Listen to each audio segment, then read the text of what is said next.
family in Portland, Oregon, with my younger brother Mason, taught me a lot about family dynamics. What I never expected was that a simple family dinner would explode into an ultimatum that would change everything. My father made his expectations crystal clear. I must work myself to exhaustion while my brother lives for free, or I would be out of the family. Before I tell you how I walked away from my family and what happened after, let me know where you are watching from, and hit that like button if you have ever had to stand up for yourself against unfair treatment. Growing up in Portland was mostly a positive experience. My father, Richard Montgomery, was the embodiment of the American dream. He started his construction business with just a pickup truck, a toolbox, and a relentless work ethic that became the cornerstone of our family values. Montgomery Construction grew from a one-man operation into a respected local company that employed 20 people by the time I was in high school. My mother, Eleanor, had been a dedicated nurse when she met my father. After Mason was born, she made the decision to become a stay-at-home mom. She poured her heart into raising us and supporting my father as he built his business. Our home was modest but comfortable, and the message was always clear: hard work, responsibility, and family loyalty were everything. Mason and I were only 3 years apart, and in our early childhood we were inseparable. I have fond memories of building forts in the backyard, riding bikes through the neighborhood, and defending each other from playground bullies. But as we entered our teenage years, the differences between us became more pronounced. I was always the more serious one. School came naturally to me, and I threw myself into academics and sports with the same intensity I saw in my father at work. By 16, I was captain of the debate team, maintained a 4.0 GPA, and played varsity baseball. My father would proudly introduce me to his business associates, saying, "This is my son Baxter. He is going places." Mason, on the other hand, struggled. Schoolwork was difficult for him, and rather than push through, he would often give up. His grades were mediocre at best, and he cycled through different sports and activities without committing to any of them. Instead of addressing these issues, my parents, especially my father, would make excuses for him. "Mason is just creative," my mother would say. "He sees the world differently." "Not everyone is cut out for academics," my father would add. "He will find his path eventually." What bothered me was not that they supported Mason through his struggles. That was what good parents should do. What bothered me was the double standard. When I brought home an A-, my father would ask, "What happened to the plus?" When Mason brought home a C, there would be celebration like he had won a Nobel Prize.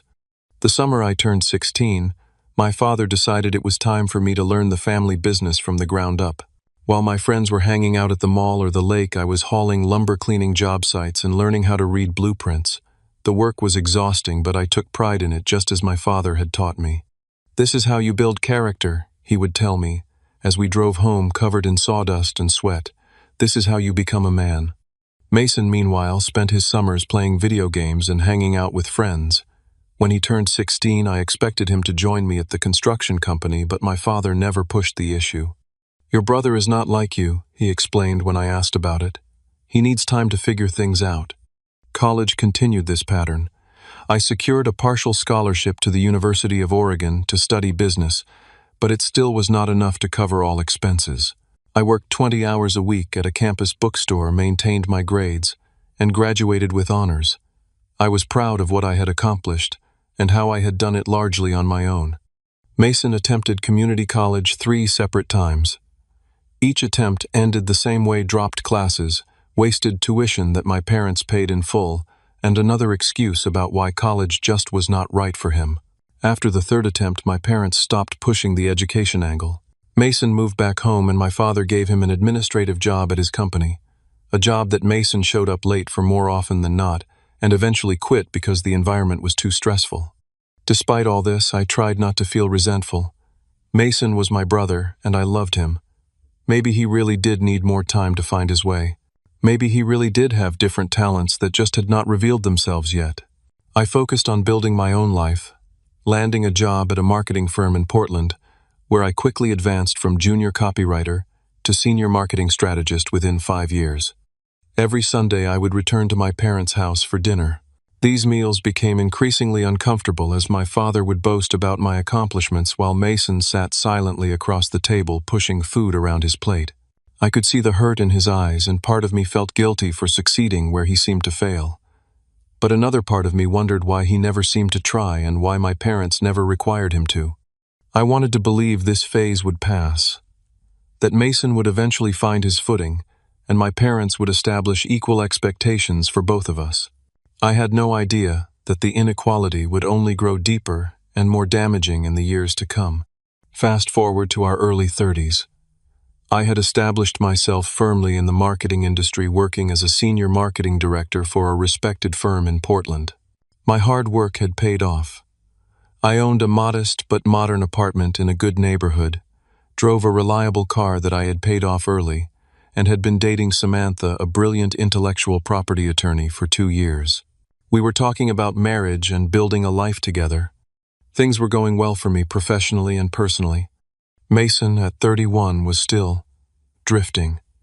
In the past decade, he had held 7 different jobs, none lasting longer than 8 months. His resume read like a tour of Portland's service industry: barista, server, sales associate, dog walker, rideshare driver, warehouse worker, and most recently assistant at a gym that closed down during the pandemic. Each job ended for a different reason: a conflict with management schedule, inflexibility, toxic workplace culture, or simply boredom. His personal life mirrored the instability of his career. He had cycled through relationships, never maintaining one long enough to become serious. He had lived in 5 different apartments, each time breaking the lease early and forfeiting security deposits. And after each setback, the pattern was the same.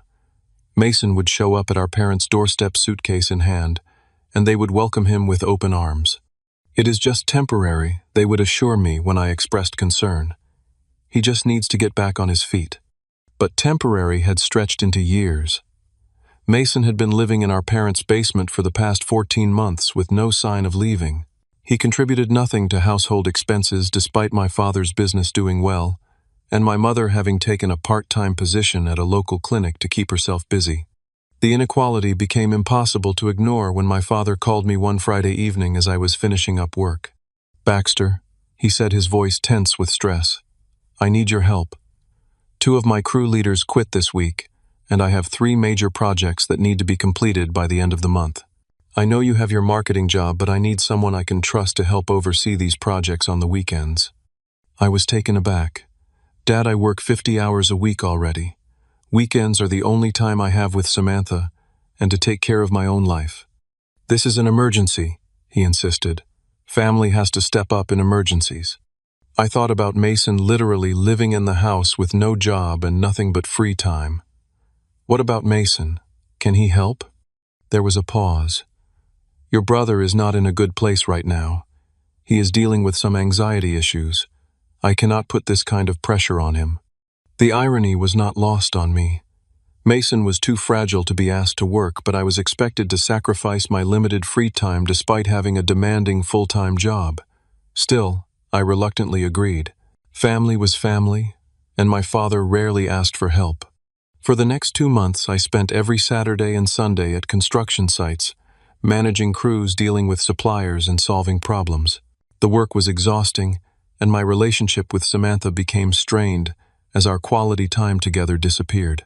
Meanwhile, Mason spent his days playing video games in the basement or going out with friends who somehow never helped him find employment. One Sunday evening, after a particularly grueling day solving a major issue with a concrete pour, I arrived at my parents' house for the weekly family dinner. I was exhausted, my back aching from being on my feet for 12 hours.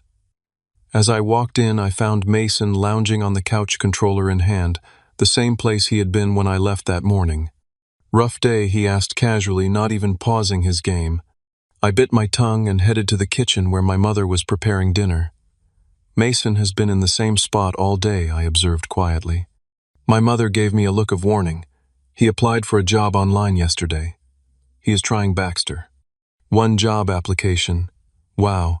The sarcasm slipped out before I could stop it. "Not everyone is like you," she said, a familiar refrain. "Mason struggles with motivation. The more we push, the more he pulls away." During dinner, my father talked about the progress on the projects I had been helping with. "Baxter has been a godsend these past weekends," he announced. a natural leader just like his old man. I watched Mason shrink in his chair, and despite my frustration, I felt a pang of sympathy. It cannot be easy to constantly live in someone's shadow. But then my father continued. I need you again next weekend, Baxter. The Jefferson project is behind schedule.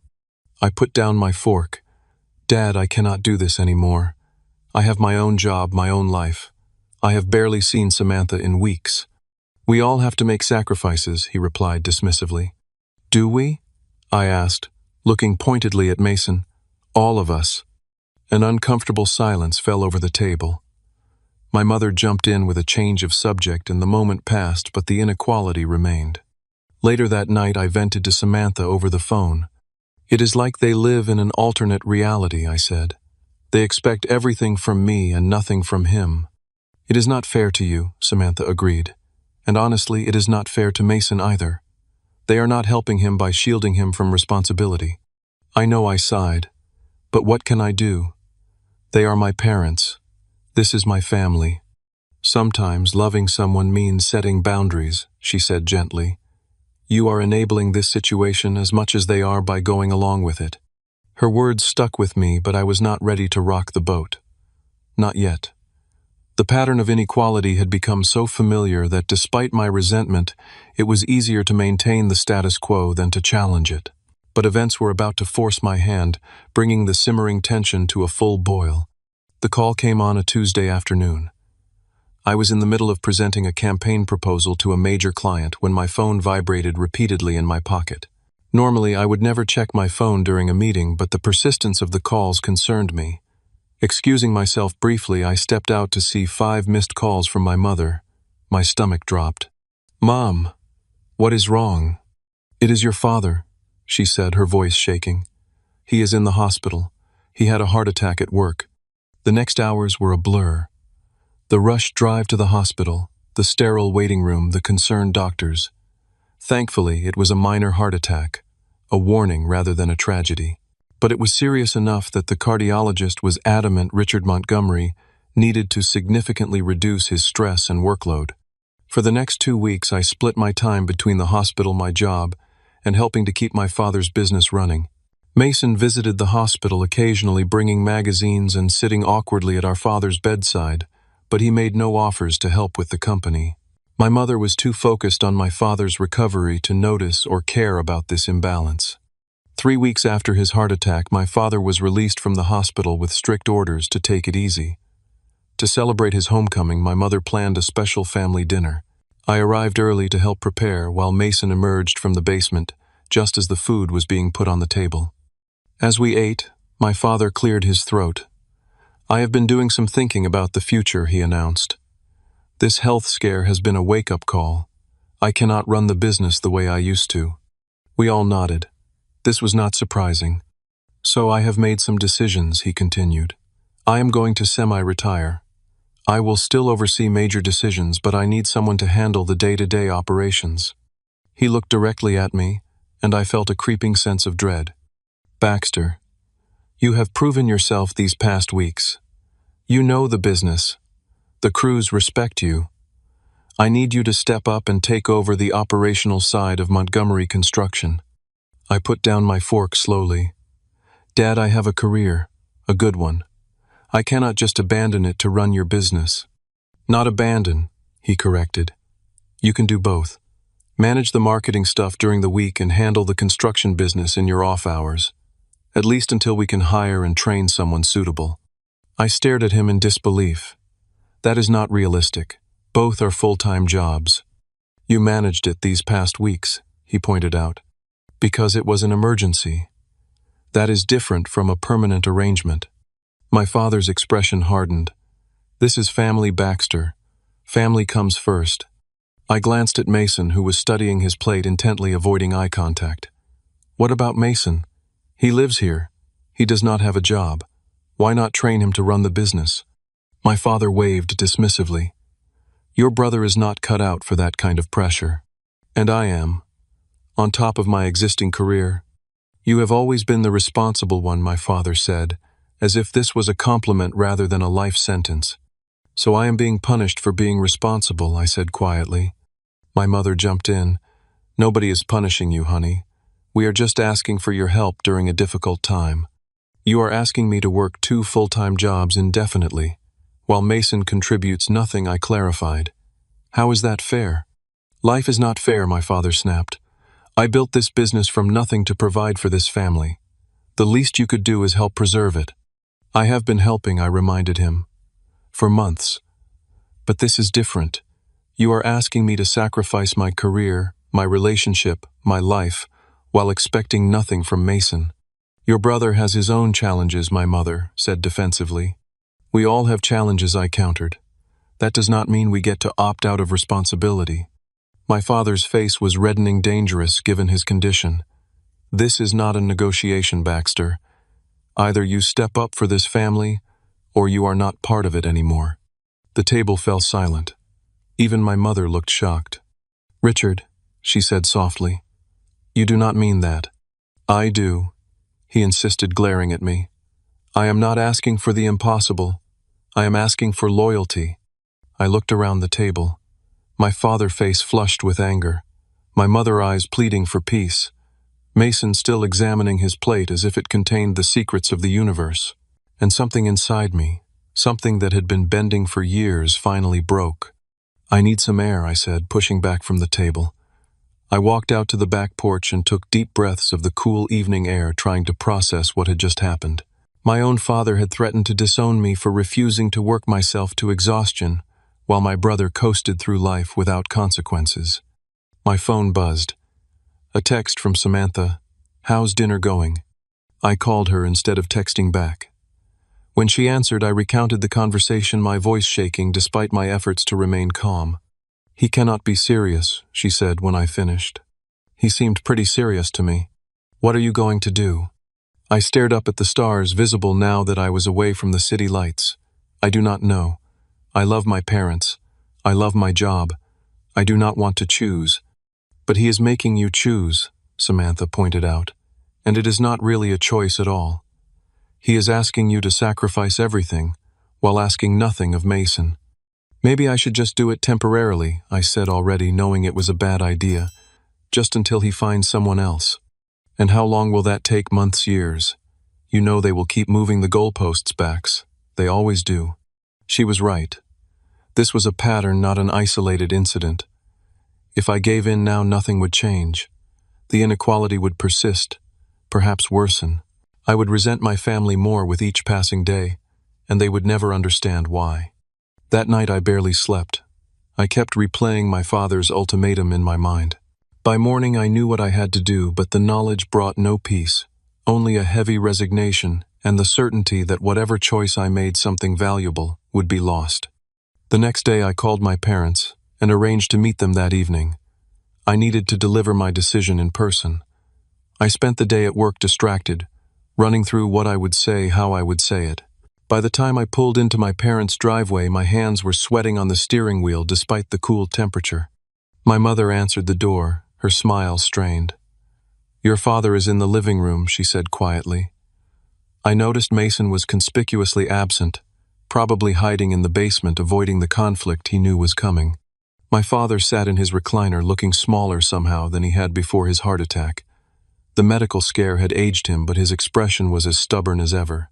"Have you thought about what we discussed?" he asked without preamble. I sat down across from him, meeting his gaze directly. "I have, and I cannot do what you are asking." His jaw tightened. "Cannot or will not?" "Both," I admitted.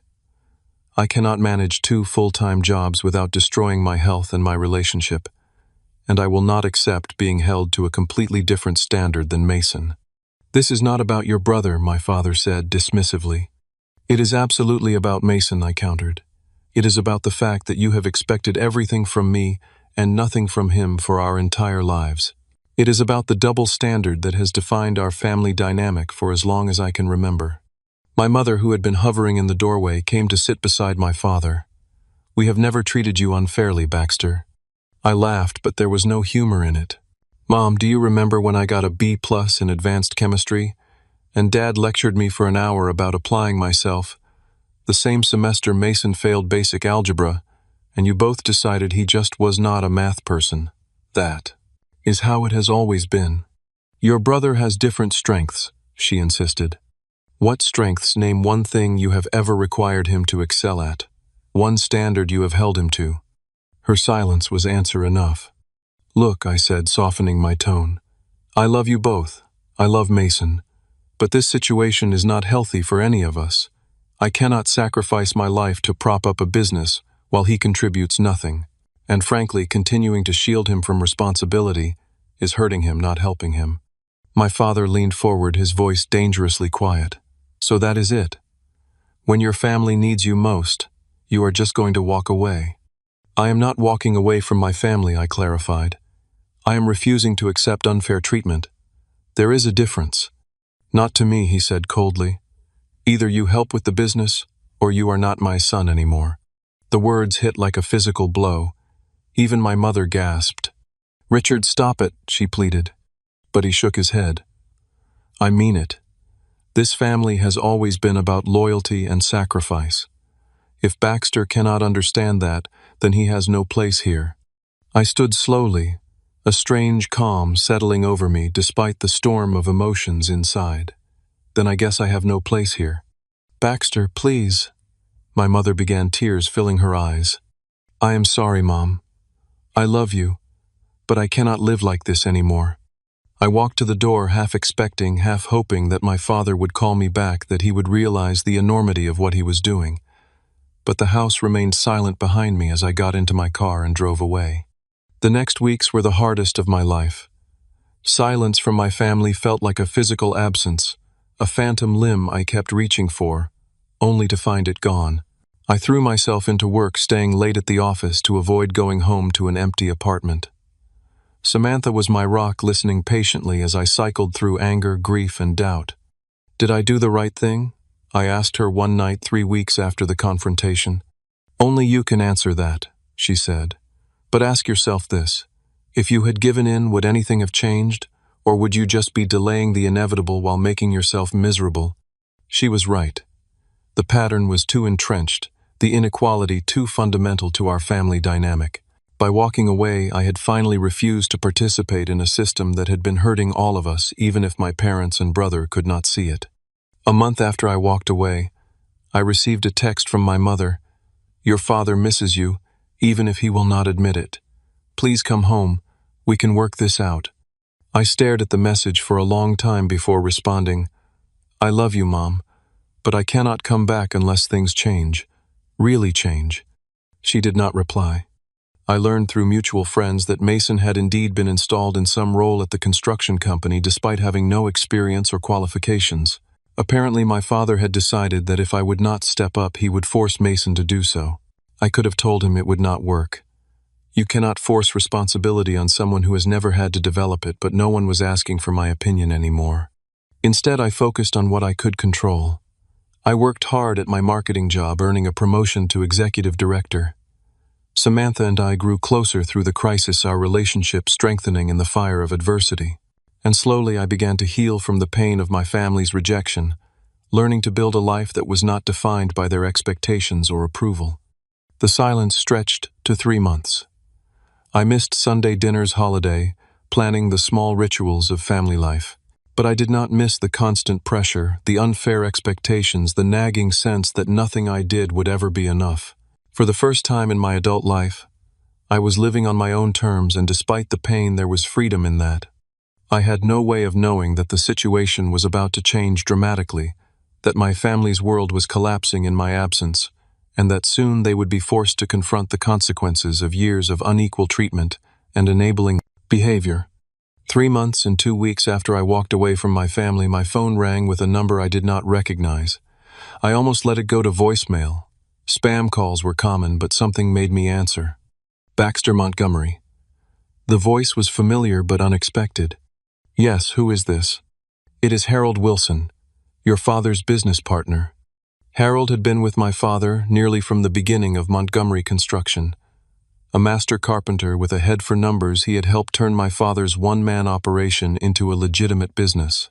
I had always respected him. Harold, it has been a while. How are you? Not good, son. Not good at all.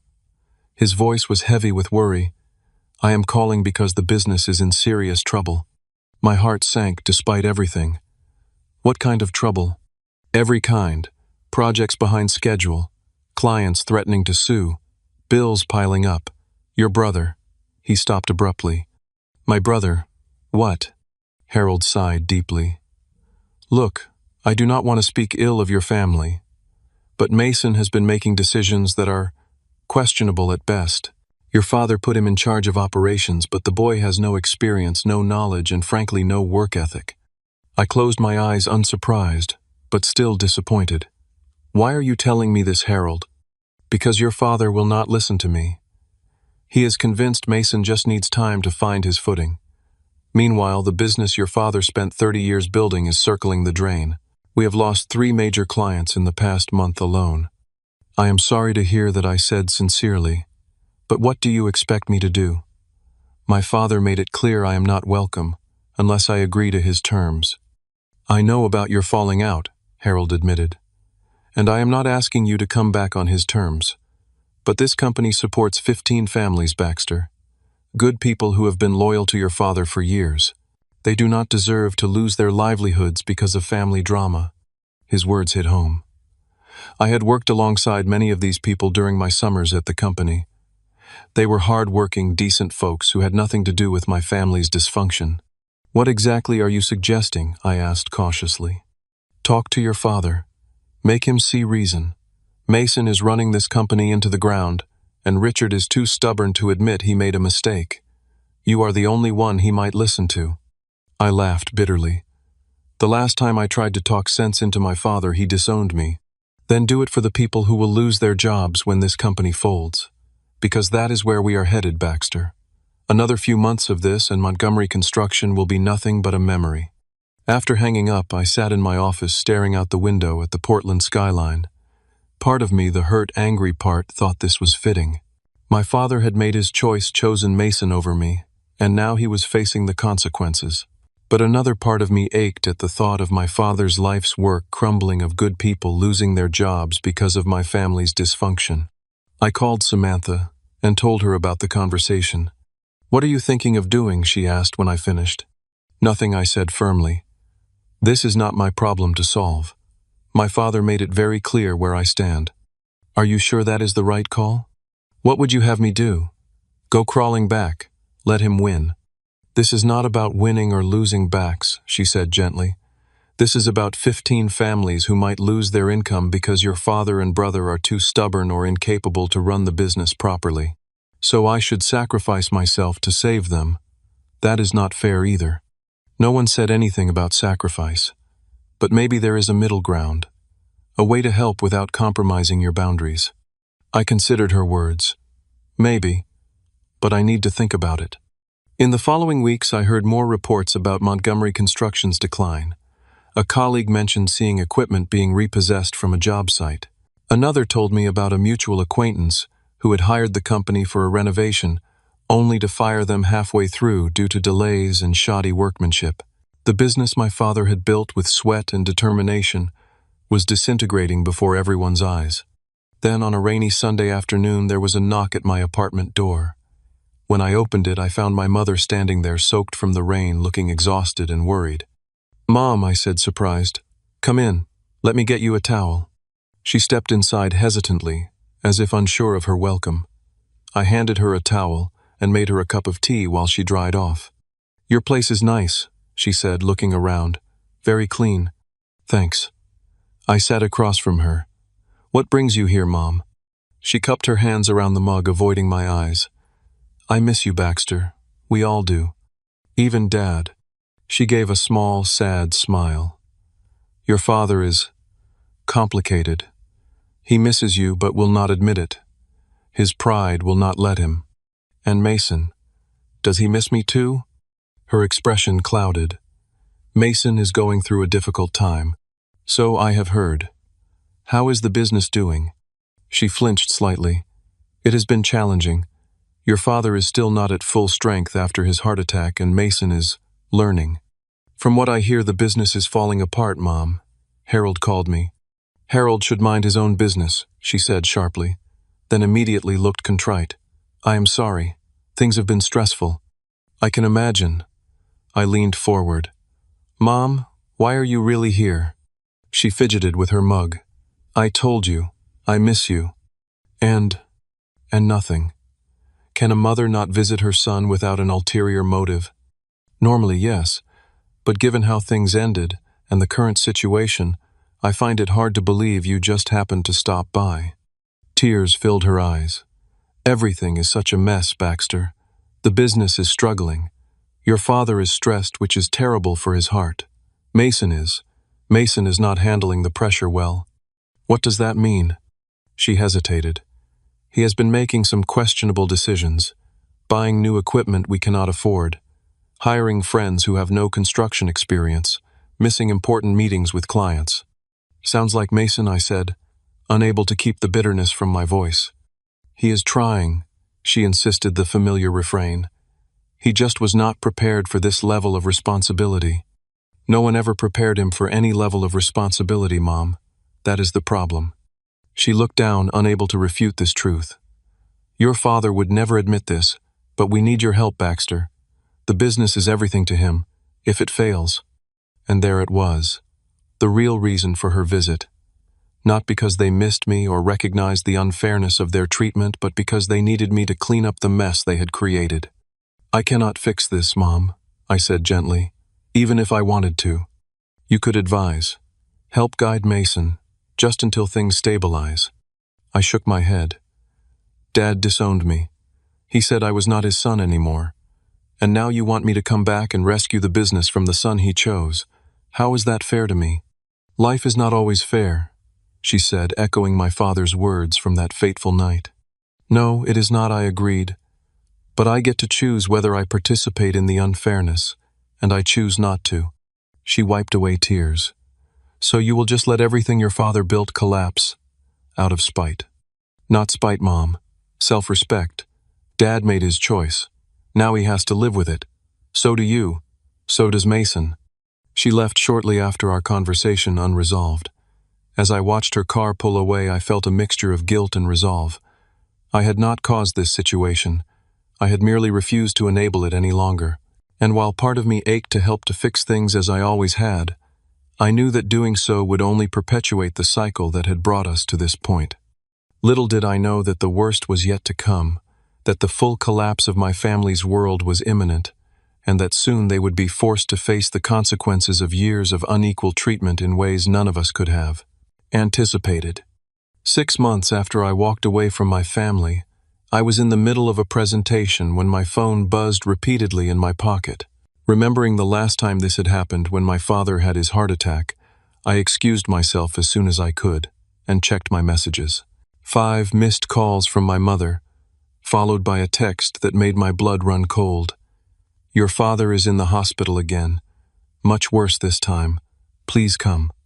I rushed to the hospital, my mind racing with possibilities, all of them bad. When I arrived, my mother was in the waiting room, looking years older than when I had last seen her. She rose unsteadily when she saw me. Baxter, she said, her voice breaking as she embraced me. Thank you for coming. What happened? I asked, guiding her back to her seat. Another heart attack. Massive this time. He was at the office reviewing some paperwork when he collapsed. If Harold had not been there, she trailed off, unable to finish the thought. Is he going to be okay? They are not sure yet. He is in surgery now. She gripped my hand. Baxter, there is something else you need to know. The gravity in her voice alarmed me. What is it? The business. It is finished. Your father filed for bankruptcy last week. And Mason. She broke off, covering her face. What about Mason? She looked up, her eyes red-rimmed and hollow. He is gone. He emptied the business accounts 3 days ago and disappeared. Almost $50,000. I sat back, stunned. Even knowing Mason's history of irresponsibility, I had never imagined he would stoop to theft. Have you called the police? She shook her head. Your father refused. He said he would not have his son arrested no matter what he had done. The irony was almost too much to bear. My father would disown me for refusing to work 2 jobs, but he would protect Mason even after he had stolen from the family business. Where is Mason now? We do not know. He is not answering his phone. His room is cleared out. She twisted her wedding ring anxiously. I keep thinking he will come back once he realizes what he has done, but we both knew better. Mason had never faced consequences for his actions. Why would he start now? We sat in silence for a while, the magnitude of the situation sinking in. The business was bankrupt. Mason had stolen what little was left and vanished. And now my father was fighting for his life, his dreams in ruins. Hours later, a doctor approached us. "Mrs. Montgomery, your husband is out of surgery. He is stable, but it was a close call. The next 48 hours will be critical." My mother sagged with relief. "Can we see him?" "Briefly. He is heavily sedated." We followed the doctor to the ICU, where my father lay connected to various machines, looking frail and vulnerable in a way I had never seen before. My mother went immediately to his side, taking his hand, whispering words of comfort.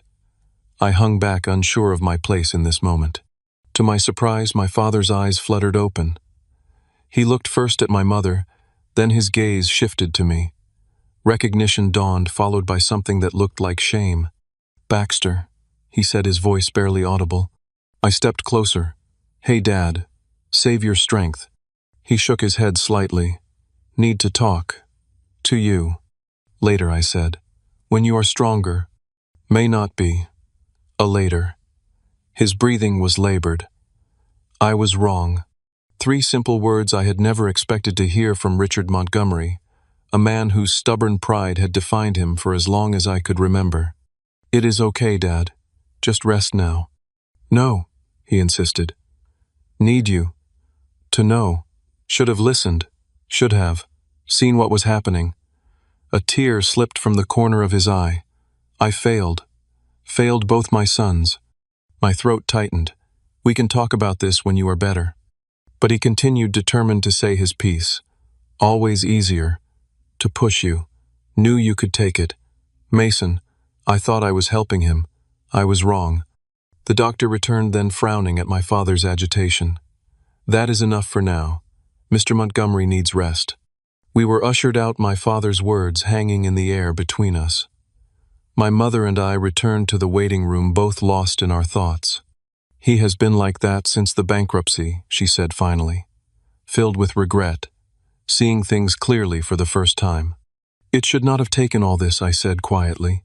"No," she agreed. "It should not have. We were blind, Baxter. So blind. We thought we were protecting Mason, but we were crippling him.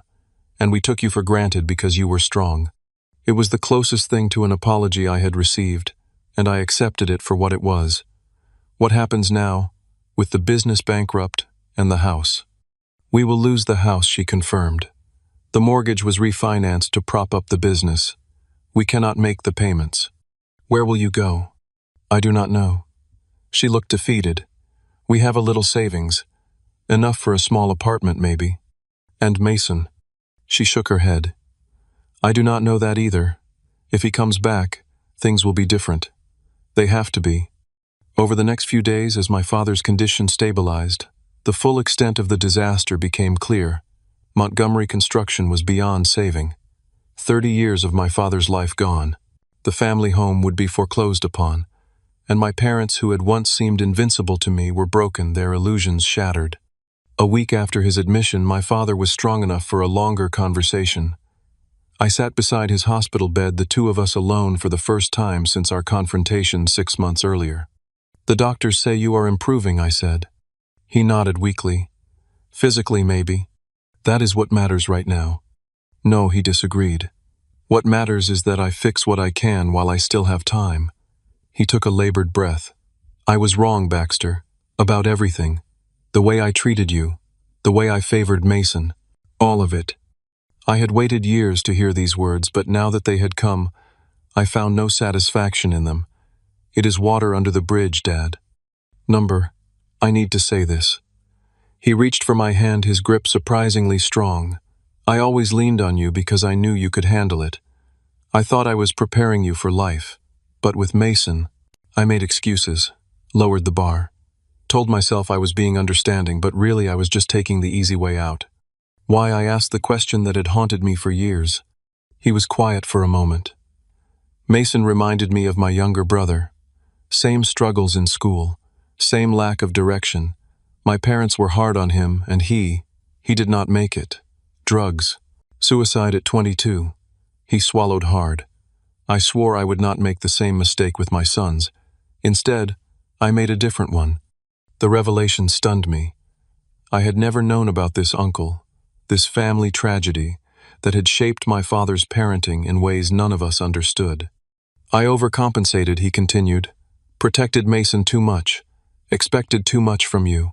And now look at us. Business gone, house gone, Mason gone, his eyes filled with tears. I failed everyone. Not everyone, I said softly.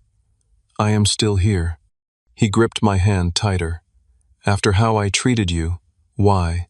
Because you are my father. Despite everything, I do not deserve your forgiveness. Maybe not, I agreed. But families are not about what we deserve. They are about what we choose. And I choose to be here now. In that moment, something shifted between us. Not a complete healing that would take much longer, but a beginning. An acknowledgement of wrongs done, and a tentative step towards something new. As my father recovered, we had many such conversations. Painful, honest talks about the patterns that had damaged our family. My mother joined some of these discussions, adding her own regrets and realizations. For the first time, we were seeing each other clearly, without the distortions of favoritism and enabling that had defined us for so long. Meanwhile, the practical consequences of the collapse continued to unfold. My parents sold their few remaining assets to pay down debts. They found a small 2-bedroom apartment that they could afford on my mother's part-time salary and what little they had saved. The transition was humbling for them, especially my father, who had once been a respected business owner in the community. And then, almost 2 months after his disappearance, Mason returned. Not triumphantly, but broken and broke, having burned through the stolen money with nothing to show for it. He showed up at my apartment knowing he could no longer go to our parents' house because it was no longer theirs. I almost did not recognize him at first. He was thinner, haggard, his eyes haunted. I messed up, Bax, he said, his voice cracking. I messed up so bad. For years I had imagined what I would say to Mason if given the chance. All the accusations, all the resentment I had harbored. But looking at him now, I felt only sadness for the man who had never been given the chance to grow up. Yes, you did. I agreed, not sugarcoating it.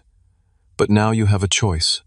Keep running or face what you have done and try to make it right. How, he asked, desperation in his voice. How do I make this right? One step at a time, I said. Starting with Mom and Dad. The reunion between Mason and our parents was not the tearful, joyous scene it might once have been. There was love, yes, but also anger, disappointment, and hard truths that could no longer be avoided. My father, still recovering but growing stronger, did something I had never seen him do with Mason. He held him accountable. We love you, he told Mason, but what you did was wrong, criminal, and there will be consequences. Mason agreed to repay what he had stolen, though we all knew it would take years. More importantly, he agreed to get a job, a real one, not another temporary position he would abandon at the first sign of difficulty. And for the first time, our parents were united in their insistence that he follow through. The road ahead would be long and difficult. My father's health was permanently compromised. My parents faced financial hardship they had never anticipated in their retirement years. Mason had to learn responsibility decades too late, and I had to learn to trust again, to believe that the changes I was seeing were real and lasting. But amid the ruins of what had been, something new was taking shape, a family based on honesty rather than illusion, on equal expectations rather than favoritism, on genuine support rather than enabling. It was painful, this rebirth, but it was also in its way beautiful. 1 year after my father's second heart attack, we gathered in my parents' modest apartment to celebrate his 65th birthday. The space was small but warm, filled with the people who mattered most. My father, thinner, but more at peace than I had seen him in years. My mother, who had returned to nursing part-time and found renewed purpose in her work. Mason, now 8 months into a steady job as an assistant manager at a local hardware store, the longest he had ever held a position. Samantha, now my fiancée, her quiet strength, a constant reminder of why boundaries matter. and me changed in ways I was still discovering. "A toast," my father said, raising his glass of sparkling cider alcohol now forbidden by his doctors, to second chances. We clinked glasses, the simple gesture carrying the weight of all we had been through. The journey to this moment had been neither quick nor easy. After the bankruptcy and Mason's return, we had faced difficult decisions about how to move forward. The construction business was gone, but there were still clients who respected my father's expertise. I suggested he consider consulting, sharing his knowledge, without the stress of running a company. "I could help you set it up," I offered. "Create a website, develop some marketing materials, low overhead, flexible hours, good for your health." He agreed, and Montgomery Construction Consulting was born. It was a modest enterprise, nothing like the company he had once run, but it provided some income, and more importantly, a sense of purpose for a man who had defined himself by his work. For my part, I had made it clear from the beginning that I would help, but with conditions. "I will not quit my job," I told my father. "I will not sacrifice my relationship with Samantha, and I expect Mason to contribute equally to supporting this family." To my surprise, my father agreed without argument. "You are right," he said. "It is time everyone pulled their weight." And remarkably, everyone did. My mother returned to nursing, her skills still in demand despite her years away from the profession. Mason, after some false starts and one relapse into old patterns, found stability in his hardware store job, where his manager provided the structure and accountability he had always needed. As for me, I used my marketing expertise to help establish my father's consulting business, but I maintained clear boundaries around my time and energy. No more uneven expectations, no more unfair demands. And to my relief, my parents respected these boundaries, perhaps finally understanding the damage their previous approach had caused. The healing was not just practical, but emotional as well. My parents sold their large house using the limited equity to pay down debts and move into an apartment they could afford. The downsizing was difficult for them, a tangible reminder of all they had lost. But it also forced them to confront the reality they had been avoiding, that their enabling of Mason and their unfair expectations of me had contributed to the collapse of everything they had built. Family therapy became a regular part of our lives. At first, Mason resisted, uncomfortable with the accountability and self-reflection it required. But after missing 2 sessions and facing united disappointment from all of us, not just me but our parents as well, he committed to the process. In those sessions, years of dysfunction were gradually untangled. My father spoke of his own childhood, of the brother he had lost, and the fear that had driven him to protect Mason at all costs. My mother acknowledged her role in maintaining the unequal dynamic between her sons. Mason confronted his dependency and the ways it had stunted his growth, and I worked through my resentment, learning to forgive without forgetting to love, without compromising my own well-being. "Families are systems," our therapist explained. "When one part changes, the whole system must adapt." Baxter changed when he walked away, and the system collapsed. Now you are building a new system, one based on healthier patterns. It was not always smooth. Old habits resurfaced. There were arguments, setbacks, moments when it seemed easier to retreat to familiar patterns than to forge new ones. But we persevered, committed to this new vision of family, not perfect but authentic. Not without conflict, but without the toxicity that had defined us for so long. As my father's consulting business stabilized, he made an unexpected decision. "I want to make restitution to the employees who lost their jobs," he announced one day. "It may take years, but they deserve better than what happened." It was a small gesture. In the grand scheme of things, he could only afford token payments, but it represented something profound, a willingness to take responsibility not just in words but in actions. Mason, too, began to change in ways I had not thought possible. He opened a savings account and contributed to the household expenses. He showed up for family gatherings on time and sober. He began seeing a therapist individually to work through his issues with dependency and responsibility. "I never realized how much I was missing by not growing up," he told me during a rare moment of vulnerability. "It is hard being accountable, but it also feels, I do not know, real in a way nothing ever has before." Samantha and I got engaged 6 months after my father's second heart attack.